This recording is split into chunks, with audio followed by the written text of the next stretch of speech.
performing are dedicated public servants.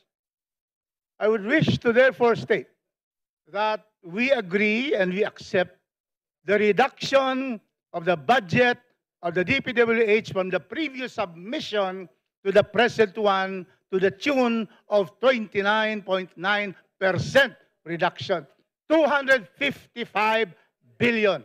We agree with that. The call of the times, the Secretary, is to really take away all the flood control projects, and then you also remove duplicate projects, completed projects, overlapping sections in road projects, and very important of all, you remove rock netting, cat's eye, and studs projects, which we do not have in the 2nd District of Cagayan de Oro. Mr. Chairman, Secretary Vince, Cagayan de Oro is a lowland, is a plain below Region 10. With the trains in Bukidnon, the waters fall, all of them go to Cagayan de Oro, my five rivers. Through the years, we have been able to implement with this, our regional director, Lilibet Aparicio, doing very well. And our district engineer, who is #1 in the Philippines, J.P. Lisondra, we have been able to implement and put, sections and segments, and we have saved the more crucial places where there are many residents near the river. But still, because we only get small allocation every year, the rivers are so long, we cannot complete the flood control. So therefore, I agree that next year we will have none. But can you consider restoring for districts which have been properly implementing flood control? No ghost projects. All flood control are under and always following specifications of the PBWH. Can you therefore tell us that in 2027 we restore them? Otherwise, because this for next year we're going to pray to Saint Augustine, our patron saint, not to have so much rains in Bukidnon, which will fall like December 2011. Can we have the commitment of our Secretary? The 2027, you choose which districts are properly implementing and give back the flood control. Thank you, Mr. Chairman. Absolutely po. For 2027, kagaya po ng sinabi ko kanina, I think what we should all do po, which includes obviously our honorable members of Congress, is to really plan the flood control projects properly, beginning from the local development councils to the provincial to the regional development councils.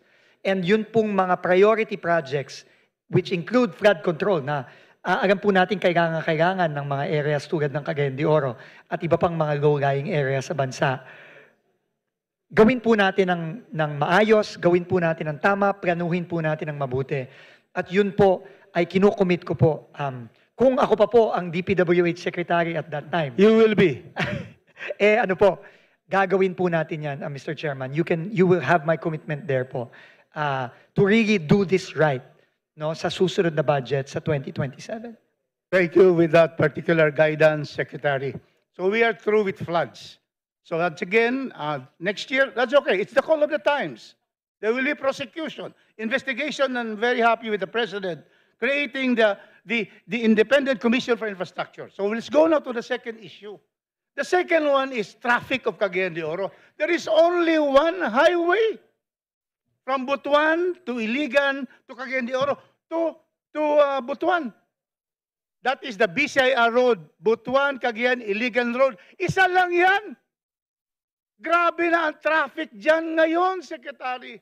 That is why for the past 5 years, we have been able to secure funding, Mr. Secretary, for our bypass roads, our coastal bypass road, our eastern interior road, our other roads, so that we will not hinder the flow of goods and people in the city of Cagayan de Oro. However, Mr. Secretary, you slashed, Mr. Secretary, your team slashed these bypass roads, which are important to be able to have our city survive and breathe and be able to have the flowing of goods. You have removed, Mr. Secretary, the following. Bypass Road, Package 11, 11 and Package 12, 150 each. Nawala na. Now, how can we finish the Coastal Bypass Road? You also remove, I don't know who removed them. But for the past 5 years, we always have budget for this. This is tier 1. We always have budget. And yet, you have removed this. And that is why I have to fight for this, because these are our alternate bypass road. You took this out, the bypass road. You took out the eastern interior road, the one on the hills. Then you took out the diversion road, the one in the mountains. And you took out no budget for our bridges, 2 bridges. This is to the Conjes Cagayan de Oro, the bridges from Makasandig to Makanhan to the 1st District, and from Makabalan, nothing is left. That is the situation, Mr. Secretary. How can I not bring this out when our city is being stifled? It is not breathing anymore because of traffic. Now, we know the responsibility, Secretary. This is only about 900 million. That is why of the Region 10, the district of Congressman Rodriguez is the biggest reduction. Not because of flood control, but because of these bypass roads. Now, how can we be able to explain this to the people of Cagayan de Oro? That because of this flood control, we remove the bypass roads of the city. Yan, that is my problem. When I go back to them, what will happen? This will be dead ends. The 5 years of work in these bypass roads will end this year. And when will it be renewed? So I am asking, appealing to the Secretary, can you restore this? This is already funded for 5 years. 0 for 2026. Now, how can we have that? Mr. Chairman, I am double-checking po ngayon with our planning office.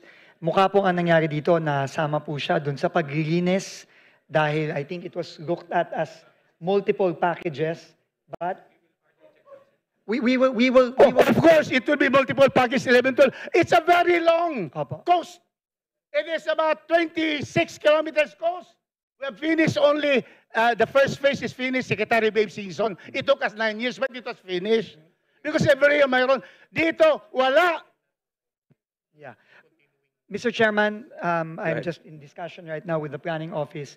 So we will find a way to restore this and work with the Committee on Appropriations to restore some, if not the lion's share of those that were removed. And Yes, that is our appeal. We appeal to get- the Honorable Secretary. No, Lilibet is definitely here. po. Is RD Lilibet here? Yes, Lilibet, no? May ibinigay sa atin on these packages. 50, very small, but the bigger portion. How can you finish this without these new ones? Opo. That is what we're asking. Save Cagayan de Oro, Secretary. Mr. Chairman, you have my commitment po. I've already instructed the Central Planning Office to work with RD Lilibeth so that they can find a way to, and I think there is enough space still to be able to find a way to restore this budget, working with, obviously, with the Committee on Appropriations. Thank You you, have that Secretary, commitment, Mr. and Chairman. God bless you.